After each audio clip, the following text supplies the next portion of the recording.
जैसे दूध में पानी मिल गया, एक एक प्रदेश में एक एक जो है दूध और पानी का बंधन हो गया।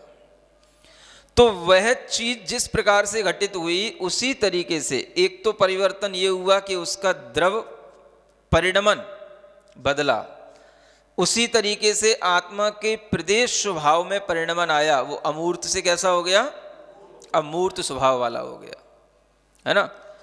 अब दूसरा परिणमन क्या बदला, उसके भाव में परिणमन आ गया, स्वभाव में परिणमन आ गया। जो पानी का स्वभाव था वो कैसा था, तरलता की बात तो हो गई, अब उसके भाव की बात। जैसे पानी का रंग, पानी की गंध है, ये सब चीजें भी बदल गईं। हाँ, नीम के पेड़ में पहुंचा तो वही पानी कड़वा हो गया। अब नीम के पत्ती का रस निकालोगे तो अब वो सफेद नहीं निकलेगा, वो हरा ही निकलेगा। समझ आ रहा है, उसका रंग बदल गया, उसका गंध बदल गई, उसका रस बदल गया, सब बदल गया। ये क्या कहलाता है, ये कहलाता है स्वभाव का परिवर्तन। ऐसे ही आचार्य कहते हैं जीव का स्वभाव तो क्या है, केवल शुद्ध ज्ञान दर्शन स्वभाव है। अपने शुद्ध ज्ञान दर्शन स्वभाव के साथ में परिणमन करते रहना ये जीव का वास्तविक स्वभाव है।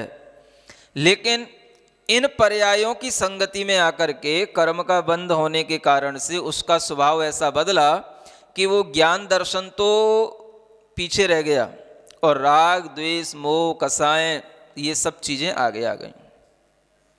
समझ आया।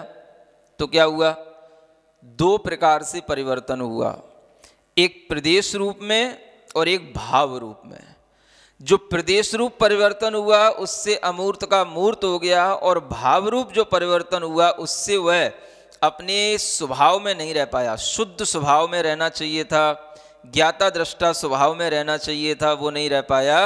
वह राग द्वेष मोह कर्म फल के अनुभव करने रूप स्वभाव में आ गया। ये उसके स्वभाव का परिवर्तन हो गया। अब इतना परिवर्तन होने के बावजूद भी आचार्य कहते हैं कि जीव का अभाव नहीं हो गया। क्या समझ आ रहा है, ये सब हो गया लेकिन फिर भी जीव का अभाव नहीं हो गया। जीव तो जीव है। समझ आ रहा है। जीव को और उसके कर्म को और उससे उत्पन्न होने वाले शरीर आदि पर्यायों को, इन सब चीजों को भी अगर आप तत्व दृष्टि से देखेंगे तो वह जीव का स्वभाव जीव का दिखाई देगा, कर्म का स्वभाव कर्म का दिखाई देगा, और शरीर आदि का स्वभाव शरीर आदि का दिखाई देगा। अब ये कैसे दिखाई देगा, तो तत्व दृष्टि से देखने पर यह दिखाई देगा। अब वो तत्व दृष्टि का मतलब क्या है, सबको अपने अपने लक्षणों से पहचानना, ये तत्व दृष्टि कहलाती है। आचार्य कहते हैं बंधम पड़ी एयत्तम लक्षणम पड़िहोदि भिन्नत्तम। जीव और कर्म का बंध के प्रति तो एकत्वपना है, लेकिन लक्षणों की अपेक्षा से देखा जाए तो सब में भिन्न भिन्न पना है। जीव का लक्षण भिन्न है, कर्म का लक्षण भिन्न है, शरीर आदि का लक्षण भिन्न है। इन सब में जो भिन्नपना चल रहा है ये हमें लक्षणों के माध्यम से देखने को मिलता है। लेकिन फिर भी जीव का जो स्वभाव था वो स्वभाव एक तरीके से अभिभूत हुआ है। यहाँ पर पिछली गाथा में भी एक शब्द आया था ना, जीव का स्वभाव कैसा हो गया, अभिभूत हुआ। अभिभूत का मतलब दब गया, ढक गया, पराजित हो गया, उसको तिरस्कृत कर दिया। एक उदाहरण और दिया जाता है, सोने का कंकड़ है, कंकड़ माने कंगना, सुन रहे हो, और उसमें मणियां ऊपर लगा रखी हैं, मणियों से उसको जड़ दिया है। हाँ, सोने का कंकड़ है, मणियां उसमें जड़ दी हैं। अब उस सोने के कंकड़ को भी देखो और मणियों को भी देखो तो आपको क्या दिखाई देगा। अब ये आपके ऊपर है, दोनों ही दृष्टियां आपकी हो सकती हैं कि आपको दिखाई तो दिया देगा ये सोने का बना हुआ, कंकड़ किसका, कंगना किसका बना हुआ है, सोने का। समझ आ रहा है? अब उसमें मणि भी तो जड़ी है, जड़ी है कि नहीं? तो कोई यूं तो नहीं कहेगा कि मड़ियों का बना हुआ है, कहा किसका जाएगा? सोने का बना हुआ है। ऐसे ही आचार्य कहते हैं ये जो आपको मनुष्य आदि पर्याय मिली है, ये किसकी बनी है? ये जीव की नहीं, नाम कर्म की बनी हुई है। यहां किसकी पर्याय बनी हुई है? नाम कर्म की बनी हुई है। अब उसमें जीव है, जीव की पर्याय है। ये तो आपको जब ये प्रवचन सार पढ़ रहे हो तभी भास हो रहा है, तभी ज्ञान में आ रहा है। इससे पहले तो कहाँ जानते जीव की पर्याय क्या है? तो सब शरीर ही, सब मैं जीव हूँ और जो जीव है वही मैं शरीर हूँ, ऐसा ही मानता है। जीव को ही शरीर मानता है और शरीर को ही जीव मानता है, दोनों में भिन्नता कहाँ करता है? तो ये तो जीव की पर्याय है, जीव की पर्याय। इतना जो डिफरेंस आपने डाल दिया की लगा करके, ये तो आपको ज्ञान हो गया है, सुनते सुनते इसलिए बोल रहे हो। समझ आ रहा है? उसी तरीके से आचार्य कहते हैं कि जैसे मान लो सोने का कंकड़ है और उसमें हमने अगर माणिक्य लगा भी दिया है, मणि उसमें लगा भी दी है, तो वह मणि को कोई नहीं कहेगा कि ये मणि इसमें लगी हुई या मणि का ये कंकड़ बना हुआ है। कंकड़ तो किसका बना हुआ कहलाएगा? सोने का। मणि तो वह उस जीव आत्मा की तरह समझो। समझ आ रहा है? जो उसमें है, चमक रही है, लेकिन कंगन किसका बना हुआ है? ऐसे ही ये मनुष्य आदि पर्याय किसकी बनी हुई है? नाम कर्म की बनी हुई है। अब ये मुख्य रूप से दृष्टि में यही आएगा। इसका क्या तात्पर्य निकला कि जो हमारी ये पर्याय बनी हुई है उसमें जीव बिल्कुल गौण हो गया है। मुख्यता किसकी है? शरीर की, नाम कर्म की, है ना? और जीव का क्या है? अभाव नहीं हो गया, लेकिन वह बिल्कुल गौण हो गया। जैसे कंकड़ में मणि लगी हुई है, लेकिन मणि वह गौण है, उसकी मुख्यता नहीं है। फिर भी हम ये कह सकते हैं कि मणि का स्वभाव मिटा नहीं है। सोने में मणि जड़ गई तो भी मणि का स्वभाव मिटा नहीं है। इतना तो हम कह सकते हैं कि उसका स्वभाव जो है तिरस्कृत हुआ है, अभिभूत हुआ है। वही भाव आचार्य यहां देना चाह रहे हैं कि जीव का स्वभाव कभी भी मिटता नहीं है, लेकिन ये जो स्वभाव है वो सारा का सारा स्वभाव जीव का बिल्कुल विभाव स्वभाव के रूप में परिणमन हो गया है। पहले ही बताया था ना, विभाव स्वभाव मतलब जीव का स्वभाव कैसा हो गया? विभाव रूप परिणमन करना ही उसका स्वभाव हो गया। इसलिए जो कुछ भी वह जीव सुख दुख का अनुभव करता है वह सब कर्म के उदय के कारण से ही करता है। अब आप कहते हो हम पुरुषार्थ क्या करें या पुरुषार्थ करें भी कि नहीं करें, तो आप एक बात ध्यान रखना, अगर हम कर्म के उदय की दृष्टि रखते हैं तो कर्म के उदय में भी आप पुरुषार्थ नहीं कर सकते हो। समझ आ रहा है? जीव एकांत रूप से अपने भाव बना नहीं सकता है, ऐसा भी आप ध्यान रखना। जीव एकांत रूप से कर्म का जब नाश करना चाहे तो कर नहीं सकता है। कर्म के उदय के अनुसार ही पुरुषार्थ होता है। क्या समझ आ रहा है? कहीं पर भी देख लो आप, कर्णान योग के ग्रंथ पढ़ो, सम्यक दर्शन की प्रक्रिया शुरू होती है, मिथ्यात्व का नाश होता है।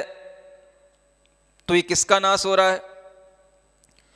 कर्म के जो फल हैं उनका नाश हो रहा है। लेकिन वह कर्म के फल का नाश करने के लिए भी जो योग्यता आएगी, जो बुद्धि आएगी या जो परिणाम आएगा हमारी आत्मा का परिणाम, वह भी कर्म के मंद उदय होने पर ही आएगा। क्षयोपशम लब्धि, विशुद्धि लब्धि, ये जो लब्धियां बताई हैं इनमें ये शर्त है कि आपको सबसे पहले तो संगी पंचेंद्री होना चाहिए। पुरुषार्थ आप तब कर पाओगे जब आप संगी पंचेंद्री हो। समझ आ रहा है? तो अब आप ये समझ लो, जब तक असंगी है, पंचेंद्री नहीं है, चार इंद्रिय आदि पर्यायों में है, तब तक तो पुरुषार्थ का आप नाम ही मत लो।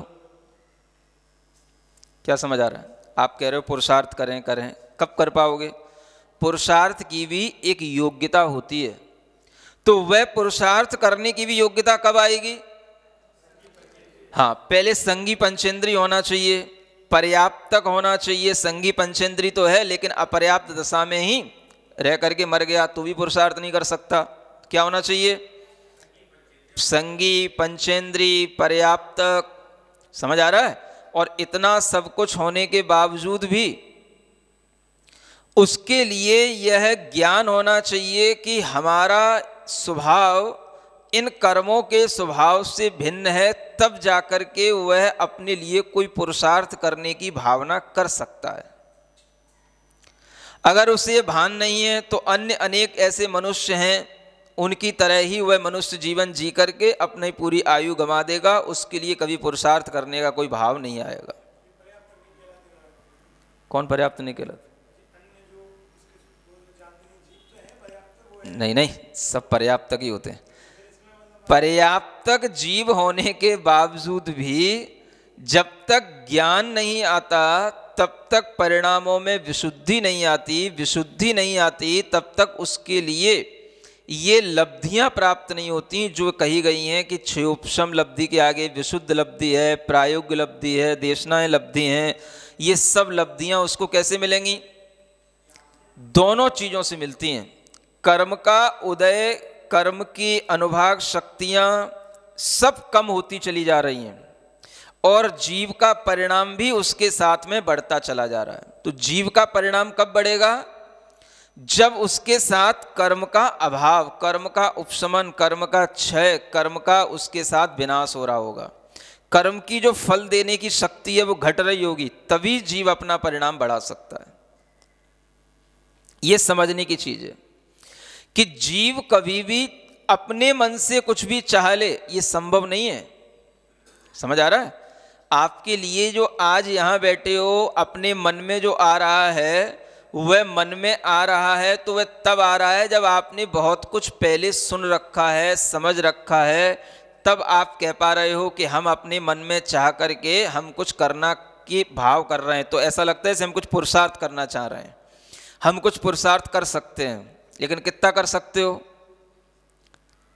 क्या पुरुषार्थ कर सकते हो?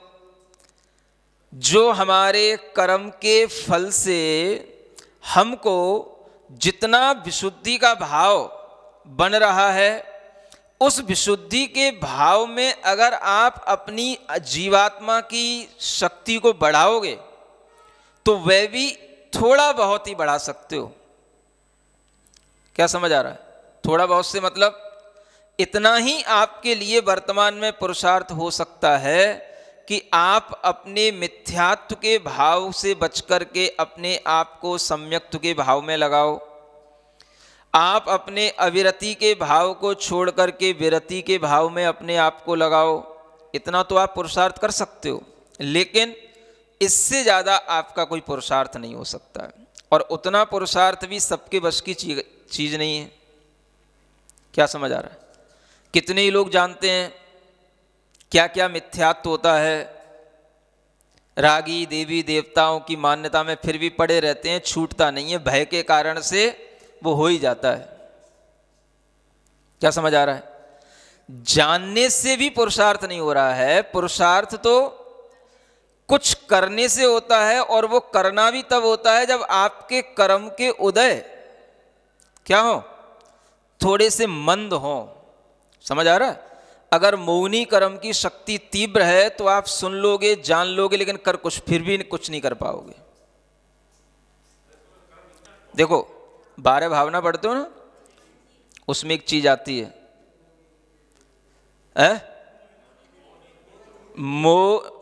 मोह नींद के जोर जगवासी घूमे सदा, कर्म चोर चहुं ओर लूटे सर्वस सुध नहीं।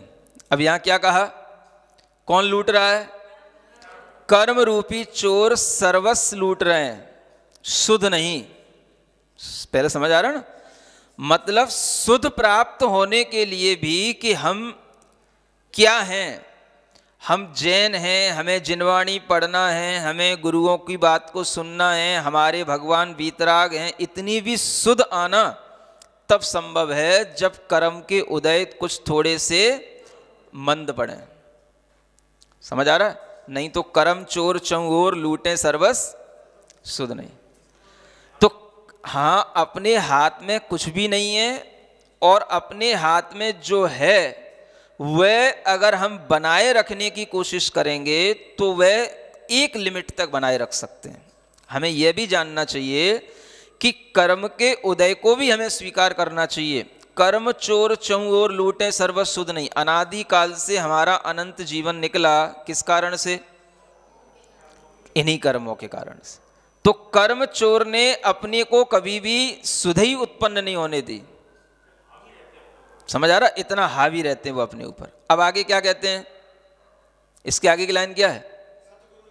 सद्गुरु देह जगाए मोह नींद जब उपशमय। अब समझो इसको क्या कहना चाह रहे हैं। तब कछु बने उपाय कर्म चोर आवत रोके। ये बहुत अच्छी लाइन है। क्या बोला? सद्गुरु देह जगाए। सदगुरु अब तुम्हें जगाए। सो रहे थे ना अनादि काल से, अनंत काल से मोह की निद्रा में सोरा पड़ा रहा है। अब हमें सदगुरु कोई जगाने वाला मिले, कोई हमें हमारे स्वरूप को, कर्म को, तत्व को, अतत्व को, कुतत्व को सब बताने वाला मिले और हमारे लिए वो चीज़ समझ में आ जाए। तो ये भी कब है? मोह नींद जब उपशमय। देखो, अगर कोई बहुत तीव्र निद्रा में सो रहा हो तो आप ये उसको झकझोर रहे हो, मान लो, सुन रहे हो, आप सोच रहे हो कि हम उसको उठा रहे हैं। आपके झकझोरने से नहीं, वो नहीं उठ रहा। वो ऐसी ऐसी भी नींद होती है कि आप उसको हिलाते रहो। समझ आ रहा है ना? उसके पैरों में खुजली भी चला दो तो भी उठने वाला नहीं है। ऐसे भी लोग होते हैं, उनके पैर भी दबाते रहो वे सो जाते हैं। पैर दबाने वाले का जब उसे लग जाता है कि भाई इनको घुर्राहट आ रही तो उठ के चला जाता है। समझ आ रहा है? मतलब सामने वाला आपको दबा रहा है तो आपके शरीर पे स्पर्श कर रहा है, आपको खुजला रहा है और आपको नींद आ गई। क्या समझ आ रहा है? तो सामने वाला आपके लिए जगाने की कोशिश कर रहा है, लेकिन अगर आपको निद्रा कर्म का तीव्र उदय है तो आप जग नहीं सकते हो। एक निद्रा कर्म भी है कि नहीं? अब उस निद्रा का उपशमन हो, आपने किसी को झकझोरा, वह तभी उठ सकता है जब उसकी निद्रा बहुत कुछ पूरी हो गई हो। एक बात हमेशा ध्यान रखना कि जब कोई व्यक्ति शुरुआत में सोया हो, समझ आ रहा ना, माने 10 बजे के टाइम पर जब वो सोया हो, उस समय पर उसको इतनी तीव्र निद्रा का उदय रहता है कि आप उसके लिए खटखटाते भी रहो, जगाते भी रहो तो भी जाग जाए, जरूरी नहीं है। सबके लिए नहीं होता, ठीक है, लेकिन एक उदाहरण देकर के बता रहा हूं। उस समय पर तीव्र निद्रा का उदय होता है ना। अब उसी आदमी को अगर आप सुबह 4 बजे 5 बजे जगाओगे तो जो है वो थोड़ा सा हिलाओगे तो हिल करके जग जाएगा। आपने क्या सोचा? हमने जगा दिया। जगा कब? वो जब उसके भीतर निद्रा कर्म का उपशमन हो गया, उसकी निद्रा की एक जो इंटेंसिटी थी वो पूरी हो गई। समझ आ रहा है? जैसे कोई हमने गोली खाते हैं, खुराक खाते हैं और वो खुराक का असर 3 घंटे बाद जैसे समाप्त हो जाता है, ऐसे ही एक कर्म होते हैं। तो इन कर्मों का असर जब मंदा पड़ जाएगा, उस समय पर जब आप उसे जगाओगे, हिलाओगे तो वो उठ करके बैठ जाएगा तो जग पाएगा। समझ आ रहा है? काम बाहर से भी हुआ, लेकिन भीतर जब तक कर्म का उदय मंद नहीं होगा तब तक नहीं हो सकता। और अगर किसी के कर्म की तीव्रता इतनी है कि वो सोया पड़ा है तो सोया ही पड़ा है, इतनी तीव्र कर्म का उदय है, तो वह रात भर भी सोया पड़ा रह सकता है, दिन भर भी सोया पड़ा रह सकता है। ऐसे भी लोग होते हैं। समझ आ रहा है? ये क्या है? हम बाहर से पुरुषार्थ तो करने की सब चेष्टाएं कर लें, लेकिन भीतर के कर्म का उदय जब तक मंद नहीं होगा तब तक पुरुषार्थ भी काम नहीं करता है। क्या समझ आ रहा है? हाँ, कर्म ही डोमिनेट है। कर्म ही जो है हमारे लिए सबसे ज़्यादा, मतलब जीव के स्वभाव को ढांकने वाले, अभिभूत करने वाले। कर्म के उदय की मंदता होगी तो ही बाहर का निमित्त काम करेगा। माने जिसकी निद्रा पूरी हो रही हो, निद्रा कर्म मंद हो रहा हो, तब जाकर के उसको उस समय पर कोई खटखटा दे, कोई अलार्म बज जाए, किसी भी तरीके की आहट मिल जाए, तब तो वो जग जाता है। और अगर उसके लिए तीव्र कर्म का उदय चल रहा है, ऐसे ऐसे भी लोग होते हैं, चोर आते हैं, सब तरीके के जो है ताले तोड़ लेते हैं, काट लेते हैं, और सब तरीके की आवाजें होती रहती हैं, और पड़ा पड़ा आदमी सोता रहता है, चोर सब लेके चले जाते हैं, पता ही नहीं रहता उसको। हर निद्रा के आने की कई तरीके की कंडीशन होती हैं। बच्चों की निद्रा अलग होती है, बड़ों की अलग होती है, बूढ़ों की अलग होती है, समय के अनुसार भी निद्रा डिपेंड करती है। समझ आ रहा है? तो ये चीज क्या है? ये कर्म का उदय है। इसी से आप उदाहरण के माध्यम से समझ लो कि निद्रा कर्म का उदय भी जब मंद होगा तभी हम जगने की स्थिति में होंगे, तभी हमें कोई जगाएगा तो हम उठेंगे। तो दोनों ही काम हो गए ना। एक तो बाहर आहट हो गई, सूर्य का उदय हो गया, चहल पहल होने लगी, ये तो बाहर की बात हो गई। लेकिन भीतर तो कर्म का उदय मंद पड़े तब आंख खुलती है, नहीं तो थोड़ा सा, हाँ मतलब भीतर से ऐसा लग भी जाएगा कि मैं जग गया हूं, लेकिन आंख भी नहीं खोलता पट्टा नहीं समझ आ रहा भीतर से उसे ऐसा लग जाएगा मैं जग गया हूं, और फिर भी जो है आंखें बंद करे करे सोच लेगा हाँ अभी तो टाइम है, अभी नहीं हुआ, अभी नहीं, अभी 5 नहीं बजे है। समझ आ रहा है? यह भी उसके अपने ही कर्मों के उदय के कारण से ऐसा होता है। इसलिए इस पंक्ति का अर्थ समझो, मोह नींद जब उपसमय सदगुरु दे जगाए, समझ आ रहा है? और मोह नींद जब, इस निद्रा को, ये अलग एक निद्रा कर्म है ही, लेकिन मोह की निद्रा और उससे बढ़कर के मोहनी कर्म है। तो उस मोह की निद्रा के कारण से हमें कभी अपना स्वभाव समझ नहीं आता, हमें कभी तत्व कुतत्व क्या है इसके बीच का अंतर समझ नहीं आता, संसार और मोक्ष इसके बीच में हमें जो अंतर है वो समझ नहीं आता। इन बातों पे विश्वास ही नहीं होता। किसके कारण से? मोह की निद्रा के कारण से। अब ये मोह की निद्रा जब भीतर से कम हो, माने मोहनी कर्म के उदय जो अनुभाग शक्ति है जब कुछ मंद पड़े और उसी समय पर कोई सदगुरु आपको जगाए, तब तो कुछ संभावना है जगने की। समझ आ रहा है? नहीं तो सदगुरु देखो जगाते ही रह जाते हैं, वे तो अपना हल्ला करते ही रहते हैं प्रवचन सार सुनाते ही रहते हैं, और जिन्हें सोना है तो वे सोते ही रहते हैं मोह की नींद में। मोह की नींद का मतलब, मुझे घर में रिश्तेदार आए हैं, दीपावली आ रही है, सफाई करना है, व्यापार बढ़ रहा है, अभी तो सारक का टाइम आया है, अभी तो दुकानदारी बढ़ेगी। समझ आ रहा है? ये सब क्या है? मोह की नींद, इसी को बोलते हैं। तो मुनि महाराज को भी यह जब मोह की नींद जितनी उनके लिए कम करने का जो पुरुषार्थ है वो उतना ही कर पाते हैं जितना उनके लिए कर्म सहायक होता है। समझ आ रहा है ना? ये आप ऐसे समझो कि जैसे मान लो, और भी समझाने की कोशिश कर रहा हूं, कि जैसे कोई कपड़ा गंदा हो गया है ना, उसमें खूब जो है किट्टिमा लग गई, खूब जो है चीकट जिसको बोलते हैं, चिकनाई के कारण से वो कपड़ा कैसा हो गया? चिक्कड़ हो गया, है ना। अब कपड़ा का साफ होना कब होएगा? मैल का हटना जब हो। और मैल का हटना कब होएगा? जब साबुन लगे। समझ आ रहा है? तो साबुन का लगना भी हो और उससे मैल हटे। कुछ ऐसे भी मैल होते हैं जो साबुन से नहीं हट रहे हैं। समझ आ रहा है? कोई और आपको विशेष गर्म पानी में से भी नहीं हट रहे हैं, मिट्टी का तेल लगाओ, पेट्रोल से लगाने पड़ते हैं कुछ, समझ आ रहा है ना, तब कहीं जाकर के उसकी सफ़ेदी थोड़ी सी निकल के आती है। तो ये सब क्या है? जिस तरह से ये बाहरी प्रक्रिया करने पर हमारे अंतरंग का पुरुषार्थ जागृत होता है, समझ आ रहा है ना।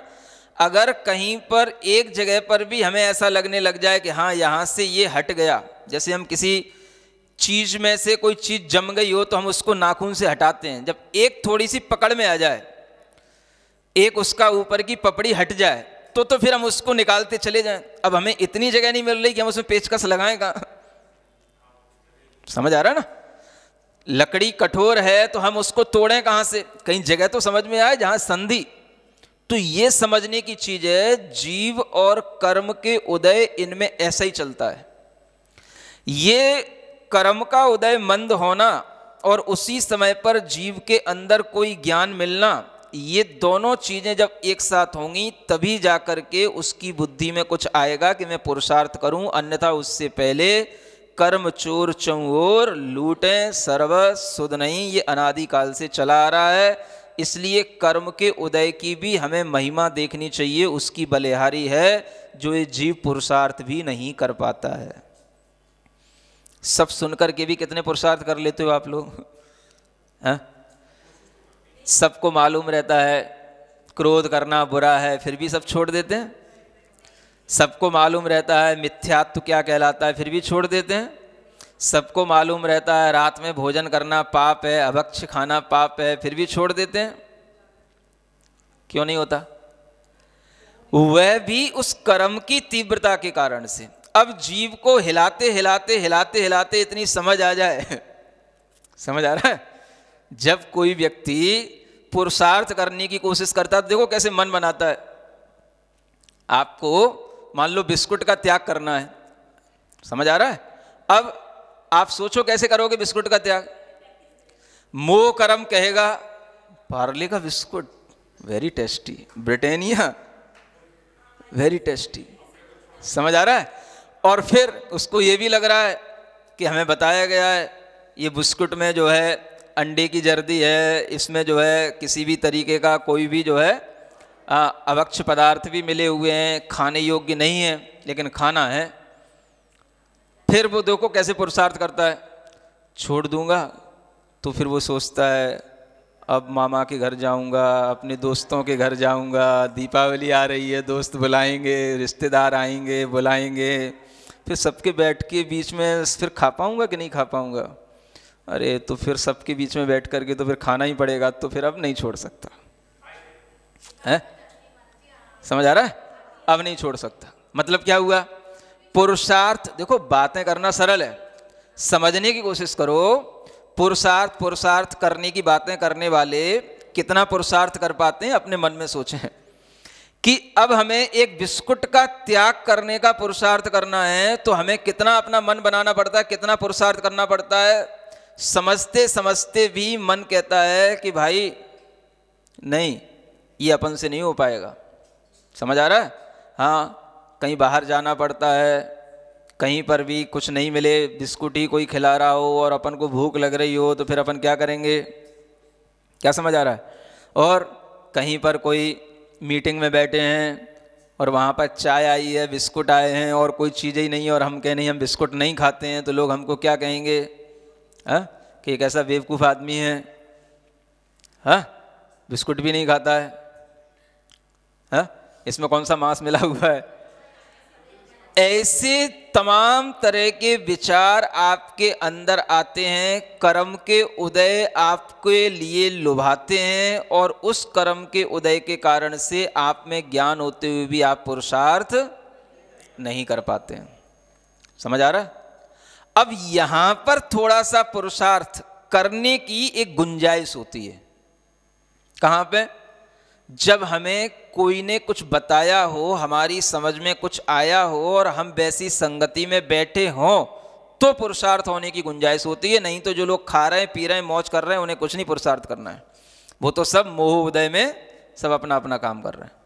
पुरुषार्थ कहाँ? अब यहां पर ये जीव इतना अगर पुरुषार्थ कर पाए तो वह कब कर पाएगा? जब कर्म और उसके कर्म के भाव, मोह कर्म के भाव और उसके अपने ज्ञान के भाव, इन दोनों में अगर ज्ञान की बलजोरी हो जाए तो वह मोह कर्म को दबा सकता है। अरे एक बिस्कुटी तो है, इसको नहीं खाऊंगा तो क्या मर जाऊंगा? कुछ ना कुछ तो मिल ही जाता है खाने के लिए। इतना अगर वो अपने मन में लगा लिया तो क्या हो गया? उसने अपने ज्ञान को जोर बना लिया, ज्ञान का जोर बना लिया। तो क्या कर लिया? जो मोह कर्म का उदय आ रहा था उस पर उसने रोक लगा दी, उस पर उसने विजय प्राप्त कर ली। बस इतना उसका पुरुषार्थ हो गया और उसमें भी वो प्रमादी हो गया। अरे यार, दुनिया तो सब खा रही है, पी रही है और हम जैसे लोग तो दो चार ही हैं, और इनके कारण से क्या दुनिया कुछ बदलने वाली है? क्या होने वाला है? और हमें दुनिया की सुनना पड़ेगी कि तुम ये भी नहीं खाते, तुम वो भी नहीं खाते, तो वो फिर गया काम से। कितना सा पुरुषार्थ कर पाते हो? बातें हैं, काम सब कर्म के उदय से ही होता है। कर्म का उदय इतना मंद हो जाए कि आप उस समय पुरुषार्थ करने की सोचो, समझ आ रहा है? तब जो है आप उस कर्म के उदय को दबा सकते हो। और अगर कर्म का उदय तीव्र है तो आप सोच ही नहीं सकते पुरुषार्थ करने की। आप देख लो कितने ऐसे लोग हैं जिनसे आप कह दो, समझ आ रहा है, कि बाहर की ये जो पिज्ज़ा है, बर्गर है, मीट, ये सब चीज़ें नहीं खाना क्योंकि इनमें मांस मिला हुआ होता है, नॉन वेज होते हैं। कहेंगे कुछ नहीं होता है, हमसे नहीं बनता, हम तो खाएंगे। समझ आ रहा है? इसका मतलब यही है जो यहाँ लिखा हुआ है। क्या लिखा हुआ है? नहीं ते लद्ध सहावा परिणम माणा सकम माणी। इस लाइन को याद रखो। अपने अपने, स माने स्व, स्व का प्राकृत में स हो जाता है। तो अपने अपने कर्म के कारण से, ये कम्माणी, ये हेतु विभक्ति के रूप में यहाँ समझना चाहिए कि अपने अपने कर्म के उदय के कारण से ये जीव कभी भी अपने अपने स्वभाव को लब्ध माने प्राप्त नहीं कर पाते हैं। कभी इन्होंने अपना स्वभाव प्राप्त किया नहीं। क्यों नहीं किया? क्योंकि कर्म का उदय इनके ऊपर हमेशा बलजोर रहा है। समझ आ रहा है? इसलिए संसारी प्राणियों में कर्म के उदय की ही मुख्यता होती है, मोहनी कर्म की ही मुख्यता होती है। उसी के कारण से सब संसार में मोह में पड़े रहते हैं और उस मोह से बचने का पुरुषार्थ नहीं करते। कर्म के उदय से उन्हें मनुष्य पर्याय मिल गई, कान मिल गए, आंख मिल गई, लेकिन जिनवाणी नहीं सुनते, भगवान के दर्शन करने नहीं आते, क्योंकि उनके मोह कर्म का उदय इतना तीव्र है कि उन्हें इसकी जरूरत समझ में नहीं आती। देखो, कहने का फायदा उतना ही होता है। सुबह हो रही है तो माँ का कर्तव्य है, बेटा उठ जा, बेटा उठ जा। भूलती है कि नहीं माँ? कब तक सोता रहेगा? 7 बज रही है, अब तो उठ जा, अब तो उठ जा। तो माँ का काम है जगाते रहने का। बस ऐसे ही बाहरी निमित्तों का काम है आपको बताते रहने का, उठो तो उठो, ना उठो तो ना उठो। माँ तो फिर भी डंडा मार सकती है, गुरु तो डंडा नहीं मारेगा ना। हाँ, उसे क्या पड़ी है? उसका काम तो बस इतना ही है कि आपको ज्ञान देना, आपको बताना। उठ जाओ तो ठीक और नहीं उठ जाओ तो ठीक। समझ आ रहा है? तो यह भी पुरुषार्थ की दशा कब आती है, ये हमें ढंग से समझना चाहिए। अनेक लोग इस भ्रम में पड़े रहते हैं। एक मान लेता है पुरुषार्थ से ही सब कुछ होता है, एक मान लेता है कर्म के उदय के कारण से सब कुछ हो रहा है। कर्म के उदय के भी कारण से सब कुछ नहीं हो रहा। कभी जब कर्म के उदय मंद पड़े और उस समय पर हमारे अंदर पुरुषार्थ करने का भाव आए, तभी हम कुछ पुरुषार्थ कर सकते हैं, अन्यथा हमारे लिए पुरुषार्थ करना भी नहीं बनता है। जो पुरुषार्थ मोक्ष मार्ग के लिए, उस पुरुषार्थ की बात कर रहा हूँ। खाने पीने दौड़ने का और बिजनेस का पुरुषार्थ तो मोह के कारण से होता रहता है, उसकी बात नहीं कर रहा हूँ। जो पुरुषार्थ अपने मोक्ष मार्ग को बनाता है, आत्महित के लिए जो पुरुषार्थ होता है, उस पुरुषार्थ की बात कर रहे हैं। तो वह पुरुषार्थ कब तक नहीं होता? आप देखो, चारों गतियों में है ना अनंत जीव हैं और हर गति में असंख्याते जीव नारकी देवादि गतियों में हैं। समझ आ रहा है? सब में मिथ्या दृष्टि जीवों की संख्या ही सबसे ज्यादा मिलेगी। क्या समझ आ रहा है? और सभी पंचेंद्रिय हैं, संगी हैं, सबको सुनाई पड़ रहा है, दिखाई पड़ रहा है, लेकिन फिर भी कुछ भी पुरुषार्थ कहीं नहीं हो रहा है। तो पुरुषार्थ करने वाले जीव जो होते हैं वो बड़े थोड़े होते हैं, और बड़े थोड़े जीवों में कर्म का उदय मंद होता है। तब जा कर के उनकी समझ में कुछ आता है कि हाँ, यह भी कोई तत्व है, यह भी कोई ज्ञान है, इसको भी हमें ग्रहण करना चाहिए, इसके बारे में भी हमें विचार करना चाहिए। ये पुरुषार्थ के लिए भी कर्म के उदय ही आपके लिए ऐसी बुद्धि बनाएंगे, ये भी आप ध्यान रखना। समझ आ रहा है? हाँ, तो वह कर्म का उदय किसी ना किसी पुण्य कर्म का, किसी ना किसी तरीके का आपका वह कोई कर्म फलेगा जो आपके अंदर ऐसी बुद्धि देगा। फिर उस बुद्धि से आप अपना ज्ञान बढ़ाते जाओ, पुरुषार्थ करते जाओ, तो बढ़ता जाएगा। समझ आ रहा है? नहीं तो पुरुषार्थ भी नहीं होता है। बाकी तो हम क्या पुरुषार्थ कर सकते हैं? नाम कर्म के उदय से जो चीजें मिली हैं उनको हम कभी भी पुरुषार्थ से बदल नहीं सकते हैं। क्या समझ आ रहा है?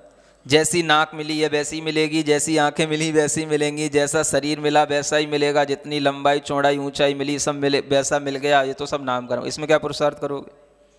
तो यहाँ तो आचार्य वही कह रहे हैं कि मनुष्य आदि पर्याय ये सब नाम कर्म के कारण से मिलती हैं। इन पर्यायों में यह जीव अपने स्वभाव को भूल जाता है, और इस कारण से कर्म के उदय के कारण से वह इन पर्यायों में ही अपने आप को लीन कर लेता है। तो पर्यायों कोई अपना मान लेता है, इसके कारण से उसे कभी भी अपने स्वभाव की प्राप्ति नहीं हो पाती, ये कहा गया है।